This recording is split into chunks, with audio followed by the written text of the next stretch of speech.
Power isn't earned. It's taken.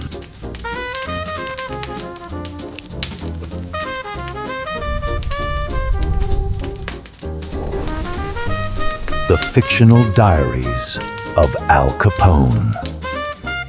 Cicero, 1924 to 1925. Chapter 1. Looking West. Chicago was too loud to own outright. Too many voices shouting at once, too many hands reaching for the same pockets, too many badges and newspapers, and reformers with nothing better to do than count other people's money and find it dirty. So Johnny looked west, past the city limits where the trolley lines ended and the real America began, toward a suburb with soft collars and weaker knees. Cicero. 25 minutes by streetcar from downtown Chicago, but it might as well have been 25 years back in time. A place where aldermen still counted votes like bartenders count nickels, carefully, personally, with an understanding that everyone mattered and everyone had been earned. Where the police chief knew every family by name and the mayor got elected because people liked his wife's apple pie, not because he promised to clean up corruption that didn't exist yet.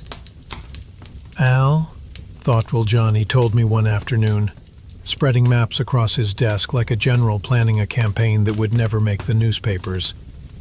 A city that size is a throat we can clear with one cough. He traced the boundaries with his finger. Neat lines that looked manageable, controllable, profitable. Too small to have big problems. Too big to ignore small solutions. He was right. Like he was right about most things that mattered. Cicero wasn't Chicago. It was Chicago's quiet little brother, the one who stayed home and studied while the older sibling went out and got into trouble. A place where you could conduct business without worrying about federal agents hiding behind every lamppost, where the local newspaper printed wedding announcements and church socials instead of gang war body counts. But Johnny saw something else when he looked at those maps. Something that took me longer to understand. Cicero wasn't just a place to hide from Chicago's heat. It was a laboratory. A chance to test theories about power and control on a smaller scale before applying them to bigger problems.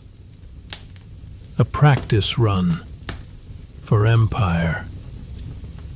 You want to learn how to run a city, Johnny explained, rolling up the maps and tucking them away like blueprints for a building only he could see. Start with a town. Master the arithmetic on something you can count, then worry about numbers too big for calculators. Oh, where are my manners? My name is Grimwick. And that was just one page of tonight's diary.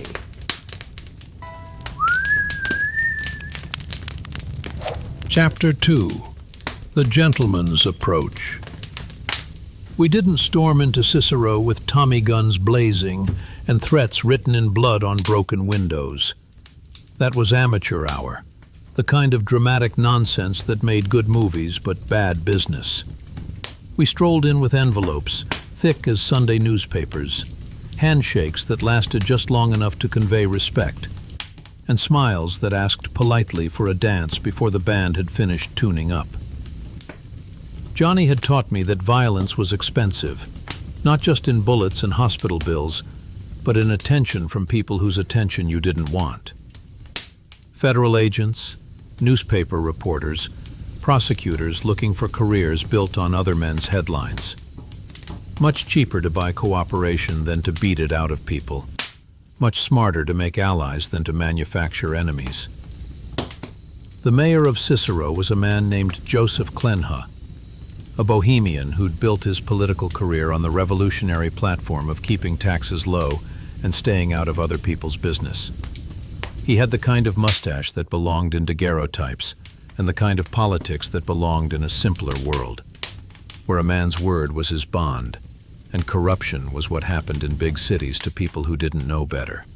I sat across from him in his office, a room that smelled like pipe tobacco and old leather, decorated with photographs of ribbon cuttings and groundbreakings, and explained our proposition in terms that sounded like civic improvement instead of criminal enterprise. "Mr. Mayor," I said, choosing my words like a man selecting tools for delicate work, "Cicero's got potential that ain't being realized.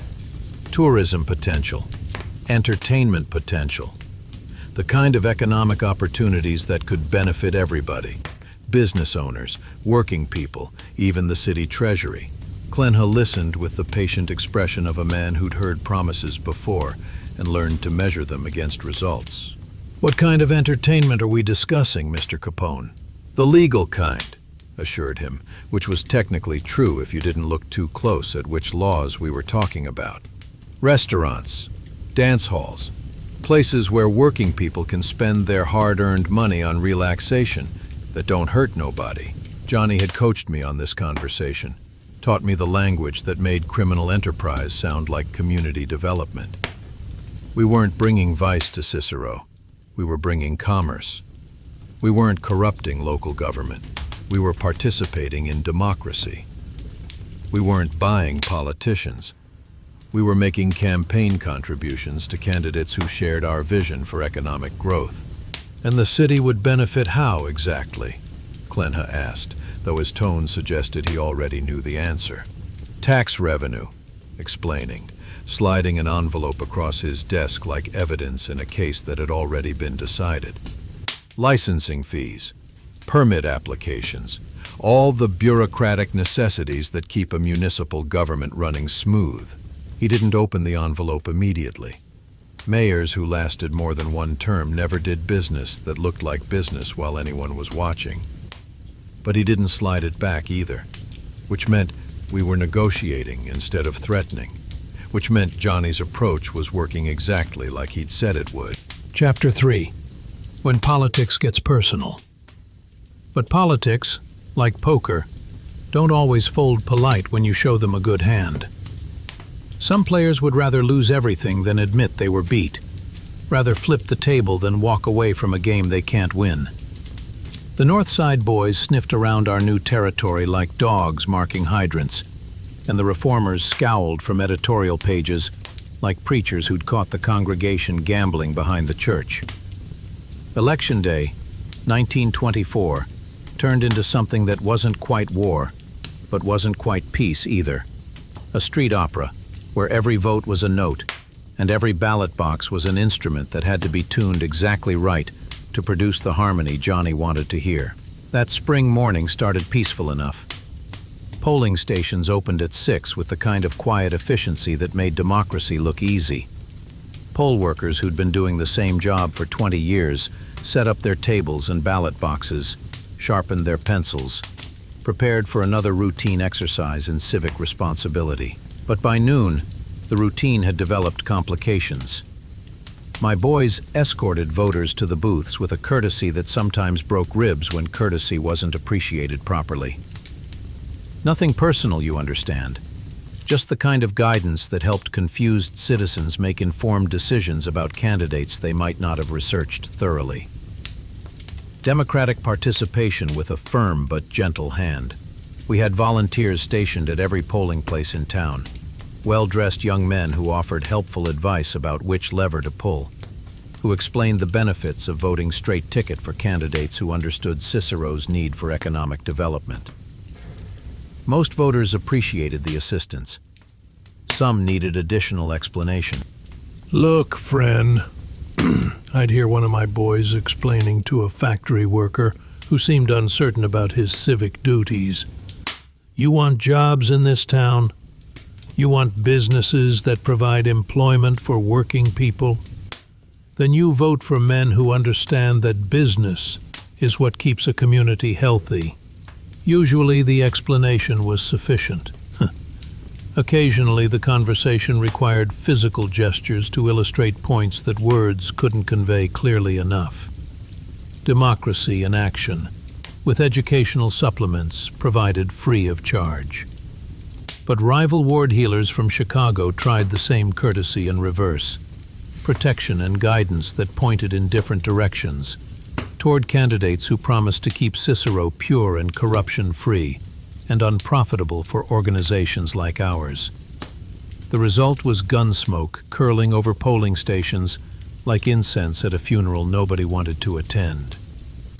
I remember standing outside the municipal building at 3 in the afternoon, watching ballot boxes getting stuffed and unstuffed like Christmas stockings by competing teams of civic-minded volunteers, when shots started popping like firecrackers at a 4th of July celebration that had gotten seriously out of hand. Frank Capone, my brother Frank, the one who still believed you could fight clean in dirty situations, took a bullet from a detective who forgot that Election Day was supposed to be about democracy, not target practice. Frank went down, bleeding his beliefs onto pavement that would remember his blood longer than most people would remember his name. The papers wrote "riot" in headlines big enough to see from 3 blocks away. I wrote "proof of purchase" in ledgers that recorded the cost of democracy, when democracy required cash investments to function properly. When the dust settled and the smoke cleared and the votes were counted by people who understood arithmetic, our candidates wore victory sashes, and Cicero's doors swung wider for business opportunities that previous administrations had been too narrow-minded to appreciate. Chapter 4. The New Management. We made the town ours in weeks, not months. A hostile takeover conducted with handshakes instead of hostile fire, though we kept the fire in reserve for negotiations that required additional persuasion. Gambling establishments bloomed like flowers after rain. Brothels opened with the kind of discreet advertising that attracted quality clientele, and beer flowed through Cicero's throat like medicine for a thirst that Prohibition had made chronic but not fatal. Each establishment was a hymn sung in cash, music that harmonized with the sound of municipal improvement, economic development that lifted all boats by raising the tide of commerce that flowed through channels we controlled, like lockkeepers on a very profitable canal. The Hawthorne Inn became our headquarters, a hotel that looked respectable from the street but conducted the kind of business that respectable people pretended not to need. Meetings in back rooms where votes were counted before elections were held, where policy was decided by men who understood that good government was just good business practiced with official letterhead.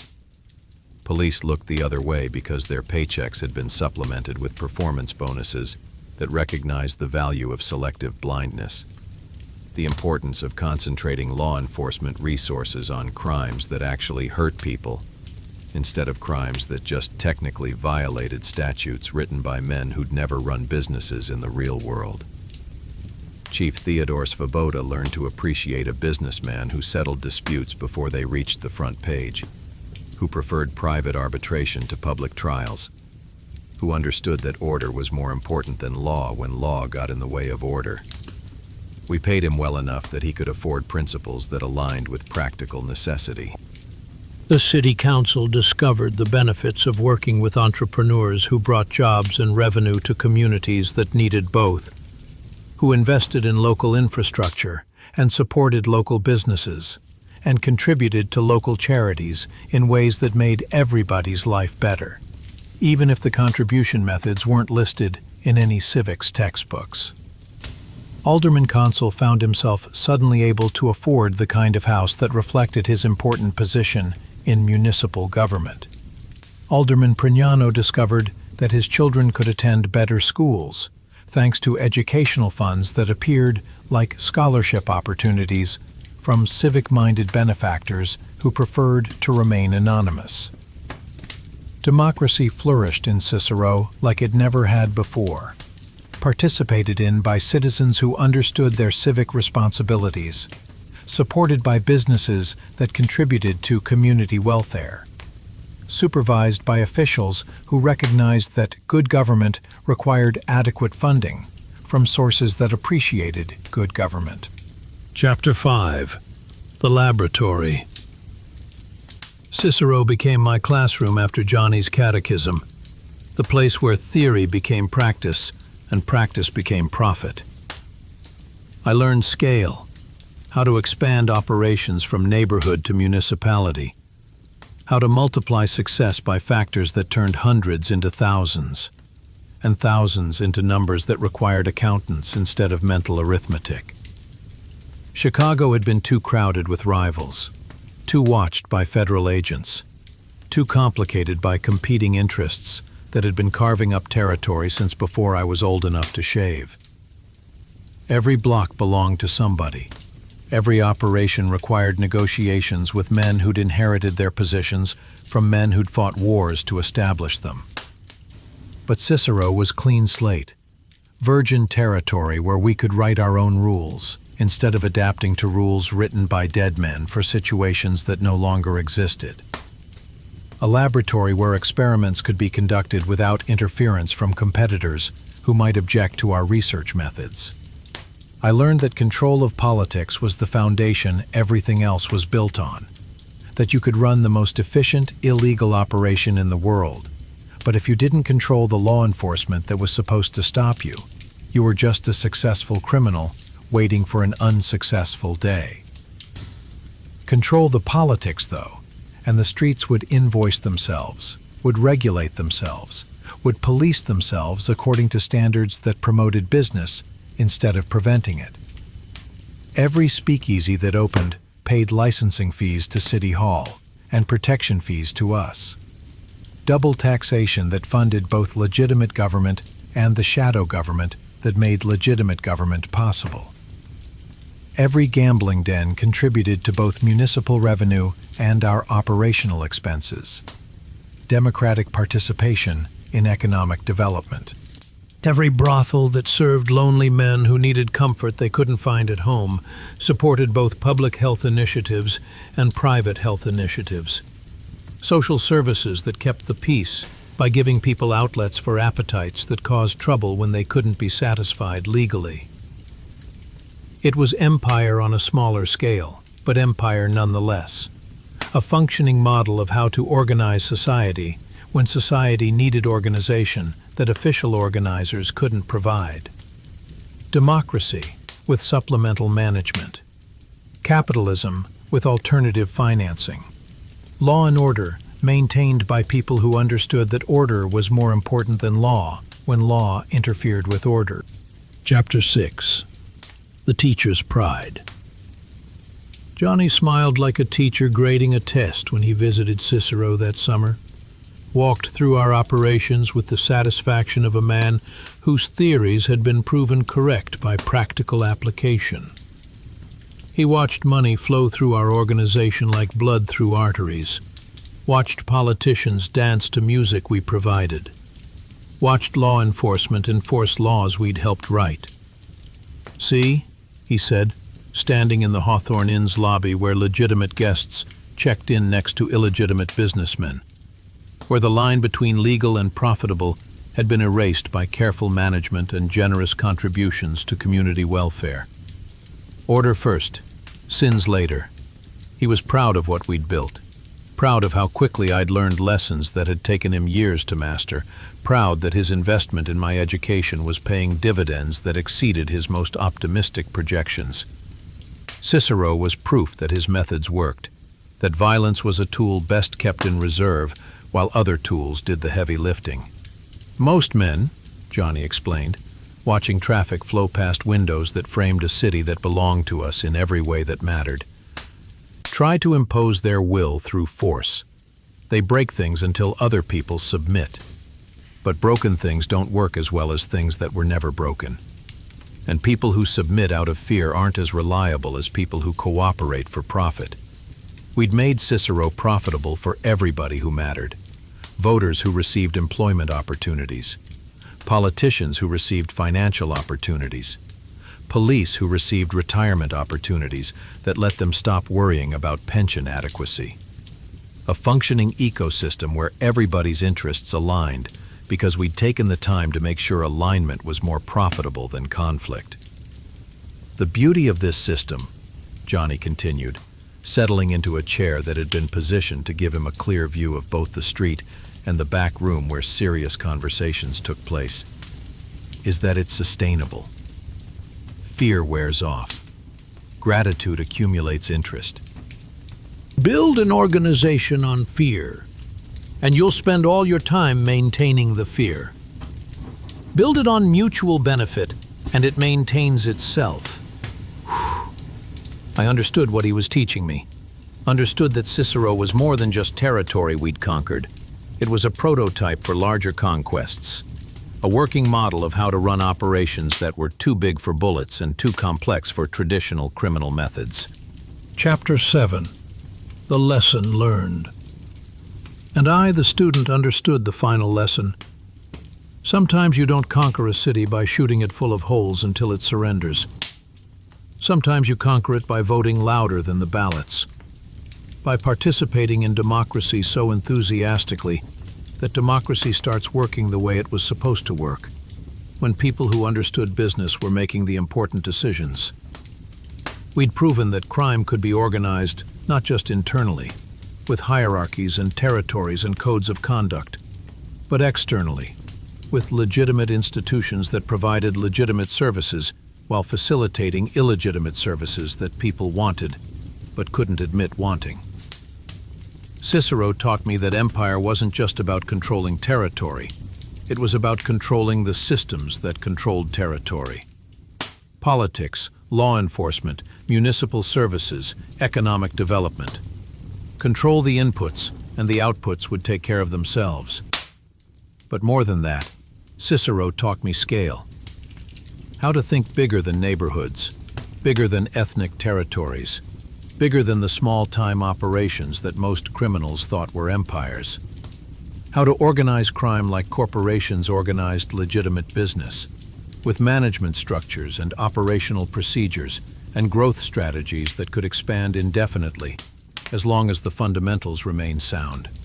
Johnny's catechism had prepared me for this moment, had given me the theoretical foundation for practical application. But theory and practice were different languages, and practice required fluency that could only be learned through experience, through success and failure, and the kind of education that left permanent marks on everything it touched.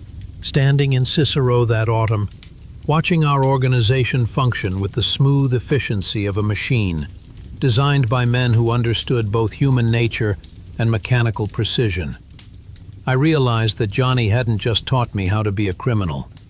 He taught me how to be a statesman, in a state that existed in the spaces between official states.